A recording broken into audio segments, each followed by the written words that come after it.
जय मसीह की प्रिय विश्वासी भाई एवं बहन, प्रभु यीशु का हम धन्यवाद करें एक और सुंदर समय के लिए। हमारा प्रभु हमेशा हमारे साथ रहता है। हमारे जीवन की हर परिस्थिति में उसका दखल होता है। ये अलग बात है कि हम नहीं देख पाते, हम नहीं समझ पाते और हम रोने लगते हैं और दुनिया से मदद मांगने के लिए भी हाथ फैलाते हैं। मैं कहना चाहता हूं कि एक परिस्थिति है जो हम सब के जीवन में एक ना एक बार तो जरूर आई होगी। ये शायद आप कहें हम तो रोज ही इस परिस्थिति का सामना करते हैं। वो ये कि जब हम किसी परेशानी से, तकलीफों से या ऐसी बातों से घिर जाते हैं, जब हमें कोई मदद कहीं से नहीं मिलती, तो हमारे मुंह से एक वचन निकलता है, वो ये, हम किससे कहें, या अब हम किसके पास जाएं, कौन हमारी सहायता कर सकता है या करेगा, किससे कहें।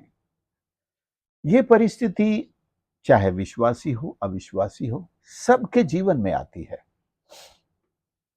जहां हमारी सहायता फेल हो जाती है, जहां हमारे रिसोर्सेज खत्म हो जाते हैं, जहां हमारी समझ, हमारी बुद्धि, हमारी ताकत जवाब दे जाती है।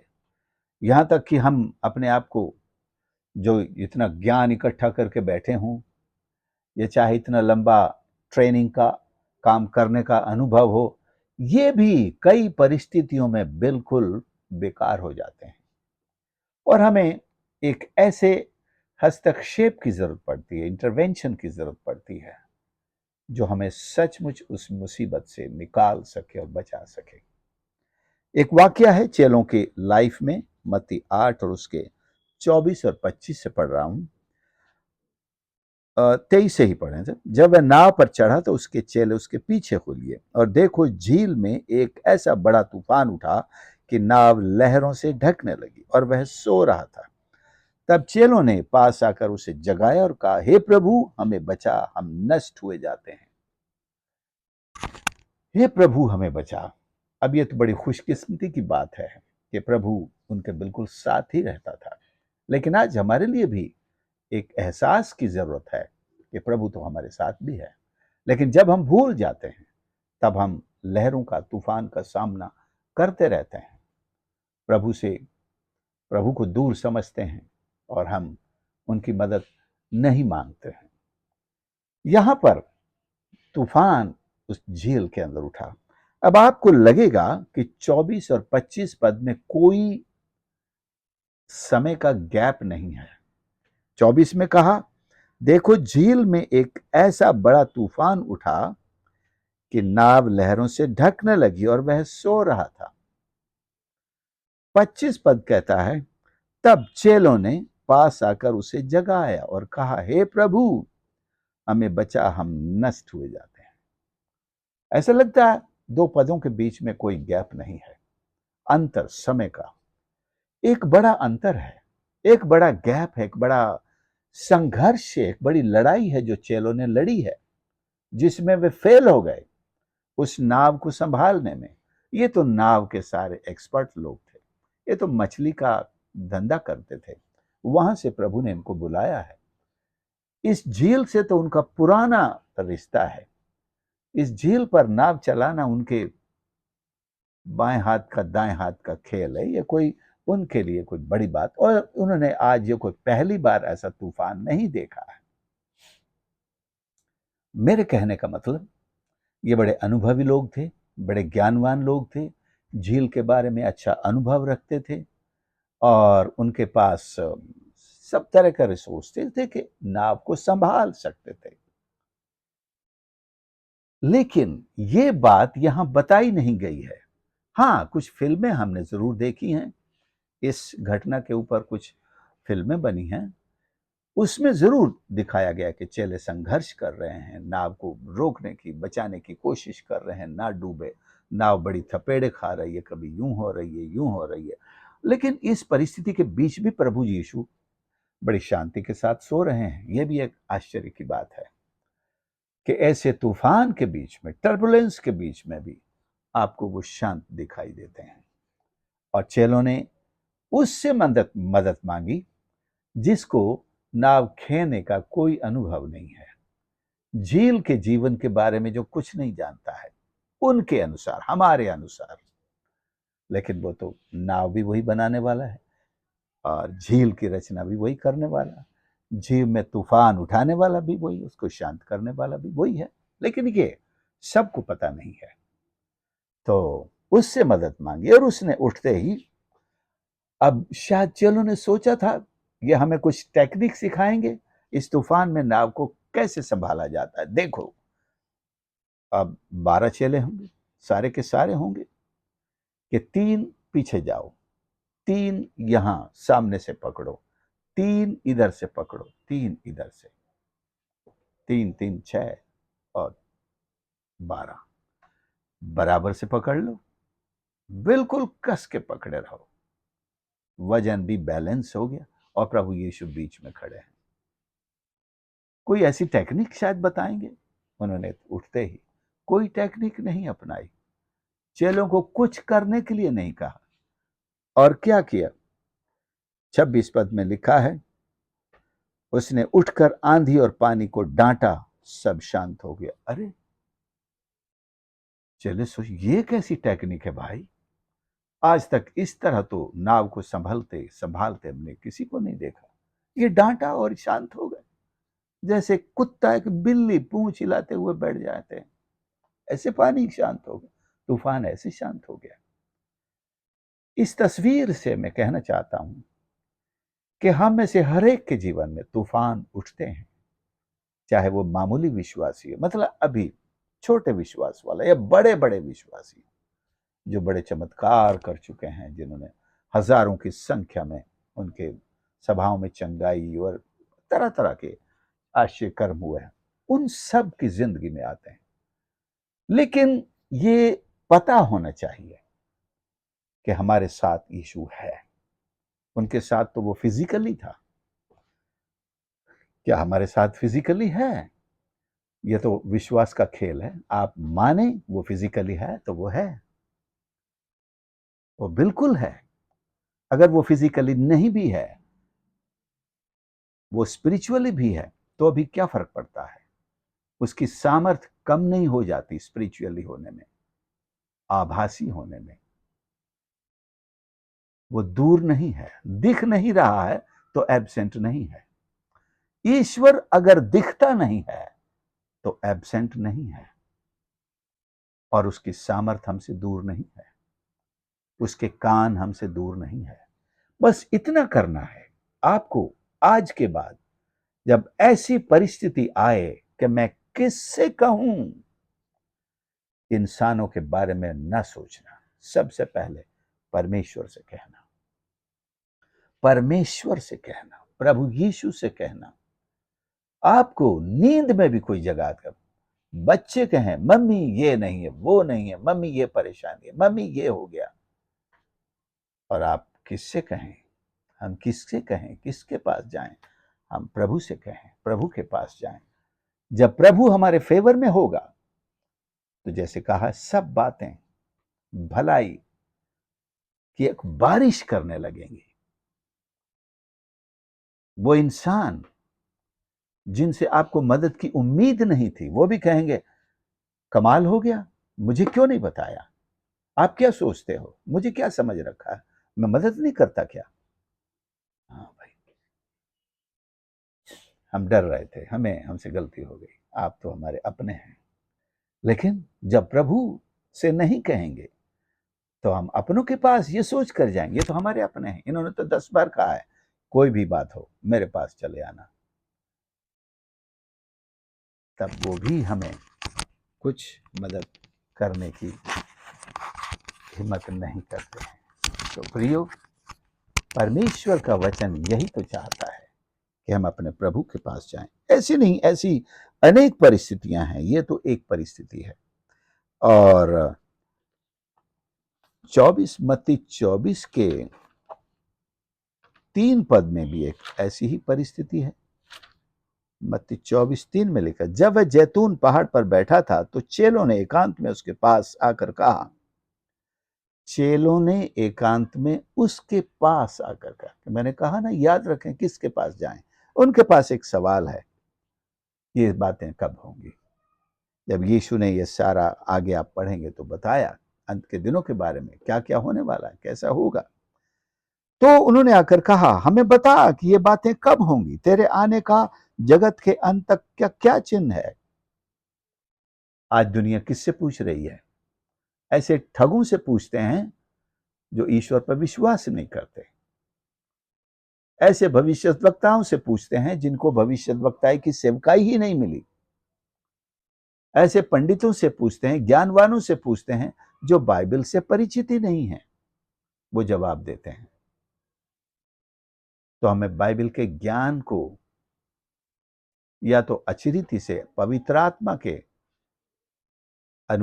प्रेरणा में समझना होगा, नहीं तो आइए हम प्रभु के पास चलें, सबसे बेहतर। Let's go to Jesus, let's go to Jesus. And चले यीशु के पास चले, बताइए। और यीशु ने मुंह खोलकर उन्हें सब बातें, ये पूरा अध्याय हम पढ़ेंगे तो पता चलेगा कि ये कोई समय का कैलेंडर या तारीख तो नहीं दी प्रभु ने, लेकिन कुछ चिन्ह बताए, the science of the time. और उन चिन्हों को देखते रहना है। आज हम देख रहे हैं बहुत सारे चिन्ह पूरे हो गए हैं, काफी कुछ अभी हमारी आंखों के सामने चल रहे हैं, और अभी कुछ और चिन्हों का प्रकट होना बाकी है। तो ये निश्चित होगा। मरकुस 1:30 में एक बड़ी अच्छी बात वहां दिखाई पड़ती है, मरकुस 1 और उसको 30 में, कि जब कोई बीमार है, दुनिया की सारी कोशिशें कर चुका है, वो क्या करें। यीशु आराधनालय से निकलकर याकूब और यूहन्ना के साथ शमौन और अंद्रियास के घर आया। शमौन की सास ज्वर से पीड़ित थी। उन्होंने तुरंत उसके विषय में उससे कहा। तब उसने पास जाकर उसका हाथ पकड़ के उसे उठाया। उसका ज्वर उतर गया और वह उसकी सेवा टहल करने लगी। ये बेटे हैं, मतलब शमौन पतरस की वो सास है, और पतरस का भाई याकूब और यूहन्ना के साथ शमौन और अंद्रियास के घर आया। और ये कौन थी? शमौन की सास। धन्य हो जो शमौन की सास शमौन के घर में रहती है। कितने दामादों की सासें उनके घर में रहती हैं। अगर उनको अपने बेटे के घर में रहना मुश्किल है, तो क्या दामाद अपने साथ रखने को तैयार है? एक विषय निकल कर आता है। कितना अच्छा दामाद भी है ये। बेटी तो अच्छी होगी ही जरूर, और ये दामाद भी बहुत अच्छा है।